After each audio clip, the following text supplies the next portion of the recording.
আসসালামু আলাইকুম। কেমন আছেন সবাই? আশা করছি সবাই খুবই ভালো আছেন। আলহামদুলিল্লাহ আমিও ভালো আছি। প্রতিদিনের সকালটা খুব ভোরে শুরু হয় ফজরের নামাজ দিয়ে আলহামদুলিল্লাহ। আল্লাহ রাব্বুল আলামিন ফজরের নামাজ পড়ার তৌফিক সবাইকে দিক। সবাই বলবেন আমিন। নামাজ কালাম পড়ে নামাজ পড়লাম, কোরআন তেলাওয়াত করলাম, তাসবিহ তাহলিল পড়ে এরপর চলে গেলাম বাহিরে। এমন সুন্দর দৃশ্য দেখতে কার না ভালো লাগে। আর এই টাইমটাতে দুবাই শহরে শীতের শীত শুরু হওয়ার সাথে আকাশের এত সুন্দর যে পরিবর্তন হয়ে যায়, যা না দেখলে বিশ্বাসই করতে পারবেন না। শুধু মন চাই আকাশের দিকে তাকিয়ে থাকি। করোনাকালীন সময় আমি যখন ঘরবন্দি, যখন চাকরি চলে গেছিল, যখন কোনো কিছুই হচ্ছিল না, তখন শুধু আকাশের ছবি তুলতাম। আর ঠিক তেমনি ফজরের নামাজ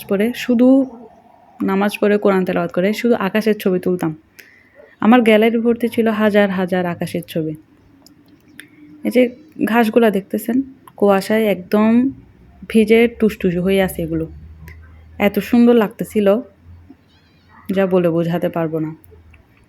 সকালে যারা খুব তাড়াতাড়ি ঘুম থেকে ওঠে তারাই বুঝবে এই সৌন্দর্যটা। সৌন্দর্য উপভোগ করাও একটা নিয়ামত। আলহামদুলিল্লাহ, প্রতিদিনের সকালের মতোই আজকের সকালটাও আমার ছিল এক অন্যরকম অনুভূতি। রান্নাবান্না তো করাই লাগবে, সেই জন্য আকাশ বাতাস দেখে চলে আসলাম সকালের নাস্তাটা করার জন্য। সকালের নাস্তা ধাপে ধাপে করতে হয়। ধাপে ধাপে মানে হচ্ছে এখানে এক পর্যায়ে আমার শাশুড়িকে আগে দিয়ে আসতে হয়। উনি যেহেতু সকাল সকাল ওঠে ঘুম থেকে, সেহেতু ওনাকে দিয়ে আসার পর আবারও আসতে হয় অন্যান্যদের জন্য বানানোর জন্য। ধাপে ধাপে সবারটা বানানো শেষে বানিয়ে যখন রাখি, কন্টেনারে করে তো রাখতেই হয়। এরপর আসি নিজেরটার জন্য। নিজেকে তো প্রেজেন্টেশন করে দিতে হবে। অন্যান্য দিন এত সুন্দর করে প্লেট বাটিতে নিয়ে খাই না, চুলার উপর থেকে নিয়ে কিন্তু খেয়ে ফেলি।